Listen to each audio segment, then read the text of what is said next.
Hey everybody, it's Jason with Parallel Reality coming back with here today with an article from Ben Shapiro over at the Daily Wire that's entitled, Here's How World War III Could Happen.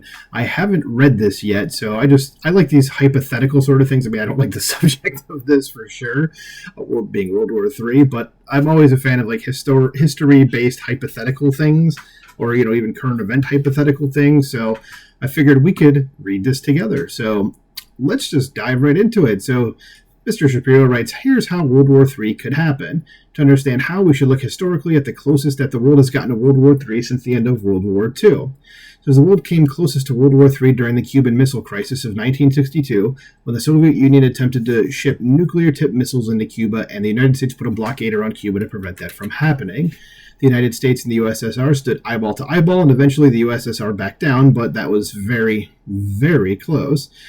To understand why we came so close to the brink of nuclear war in 1962, you actually have to reverse field for a few years.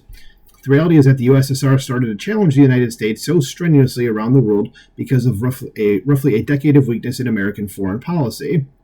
This is how world wars break out: miscalculation. They break out because one side believes the other side is likely to cave in the face of its aggression. It's particularly true when the United States shows its neck to its enemies. And so to really understand what was happening in the lead up to the 1962 Cuban Missile Crisis, you have to return to 1956 when Dwight Eisenhower was president and there was a crisis that emerged in the Middle East. So that crisis involved the Suez Canal. Nasser, the nationalist, pan-Arab nationalist leader of Egypt... I don't think we need to put nationalist in there twice. Sorry, that threw me off. So the nationalist pan-Arab leader of Egypt decided that he was going to unite all the Arab countries by flexing muscle in the face of the West. And so he decided that despite the fact that he had nothing to do with the building of the Suez Canal, he would nationalize the Suez Canal. So the French and British both had an interest in the Suez Canal, and they said to Nasser, you can't do that. The United States stood on the sidelines and vacillated for a couple of reasons. They believed that if they were kind enough to Nasser, then Nasser would not align himself with the Soviet Union, and Nasser might, in fact, become the tip of the spear in some sort of American overture to the Arab world. If they were just kind and nice to Nasser, then everything would work out just fine. They were supposedly afraid that the USSR was going to get directly involved in the Suez Canal crisis. Meanwhile, the British were no longer an international power of the sort of vintage they had been historically. The British and the French, who had historically not worked particularly well together, that's an understatement, decided to work with the Israelis in order to liberate the Suez Canal, which the British had built. They went to the Israelis, who were worried about the Egyptian militarization of the Sinai Desert, and Israel decided that it would work with the British and the French in order to free the Suez Canal and possibly overthrow Nasser and put in place somebody who was not going to be an enemy of the West. We're talking about, regime change here. Because the Israelis ended up moving into the Sinai Desert, which they quickly overran, and then they were on the march to Cairo.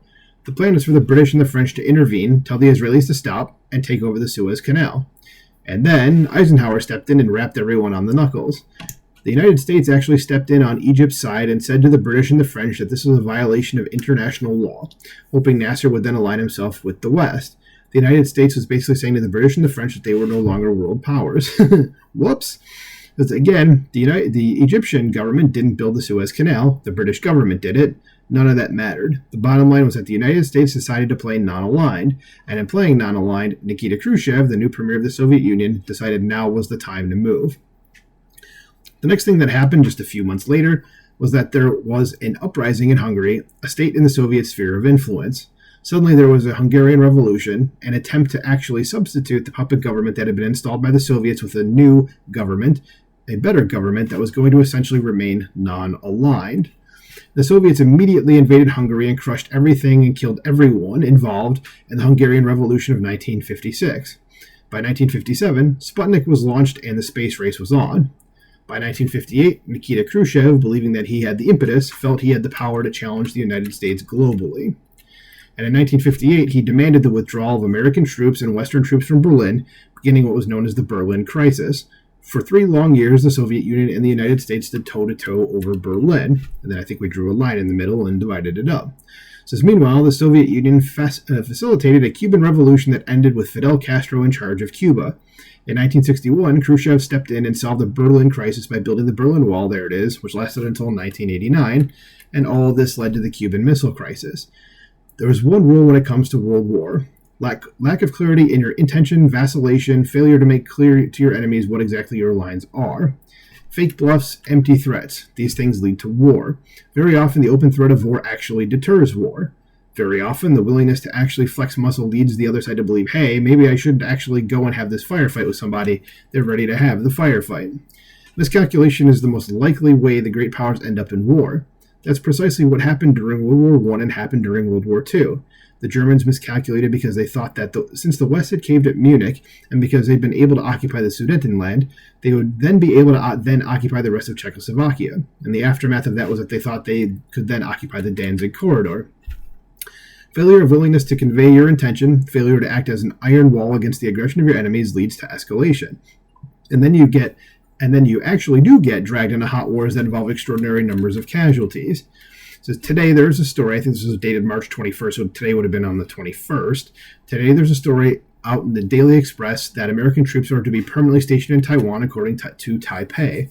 Meanwhile, the Chinese are buzzing the borders of the Taiwan Strait, which is divided between Taiwan and China in terms of offshore control. Chinese jets have been bussing the Taiwan Straits. Man, I forgot how to read there for a second. So the Chinese are again pursuing hypersonic missile tests. Now, why would they be doing all of this? The reason they are doing that is because Joe Biden has demonstrated he's showing his neck while China has been busily facilitating the creation of an anti-American, anti-Western alliance predominantly staffed by China, Russia, and Iran. Those are countries that are very obviously working together, so much so that the Houthis, an Iranian-backed terror group that is currently attacking shipping in the Red Sea, announced that they would not attack any Chinese or Russian shipping in the Red Sea or the Gulf of Aden. I did not actually know that. Seems like they're working together then. So what the Biden administration should be doing is taking the position that it is going to destroy any Houthi attempts to harass shipping in the Red Sea. What the United States should be doing in Ukraine is holding the line. The United States does have an interest in holding the line against Russia. The United States, when it comes to Israel, should be saying that Israel has the full capacity to go in to strike Hamas, which is an Iranian proxy group. The reason that China is getting aggressive with Taiwan, the reason that a war could possibly break out is because China is thinking, we just don't believe that Joe Biden is going to do anything about that. Not only that, you guys look so divided internally in the United States on foreign policy that if we make a move, we think that probably you will just let it go. And they're not really wrong to think that, I don't think. The single most effective method of upgrading Chinese military capacity is to take or blockade Taiwan. It's not about the money for the Chinese military, it's about the microchips. And I've heard this for a while. It says Taiwan is the largest manufacturer of microchips, sophisticated microchips on the planet. Why do we have to say microchips twice, or can we just say that they are the largest manufacturer of sophisticated microchips on the planet? Like, that would have been enough. It says those microchips are the single greatest advantage the United States has in terms of military tech, because we design all the software here, and then the hardware is then printed off and created in Taiwan, but we're not even able to ramp up our microchip facilities in the United States fast enough to make up for Taiwan being lost. But mostly, this is about will. Who's will? It says after the abandonment of Hong Kong, after the abandonment of Afghanistan, after the internal pressures in the United States over Ukraine and Israel, the Chinese are hoping that Taiwan is going to get the message and elect a government that is friendlier to China and then just give them the microchips. Suddenly, their military would go from a very large but second-rate military to a first-class military. It's a game of perception. How does the world perceive Joe Biden right now? And they perceive him as weak. I don't think that's even a perception. That's a truth. How does the world perceive the United States? They perceive the United States as divided. That would be true also. When you have a weak president and a divided United States, that seems like a really good time to march, and that's precisely why it matters. Good article. I mean, that's kind of scary to think about, but seems to be rife with truism. So what do you guys think about this? Do you think that this is the right way that World War III could happen? What are some other scenarios that you think could possibly happen here? It seems pretty logical that that's the way it might end up playing out, and that'd be only a few years away. But let me know what you think about this in the comments below. Like, share, subscribe, and I will talk to you soon. Bye.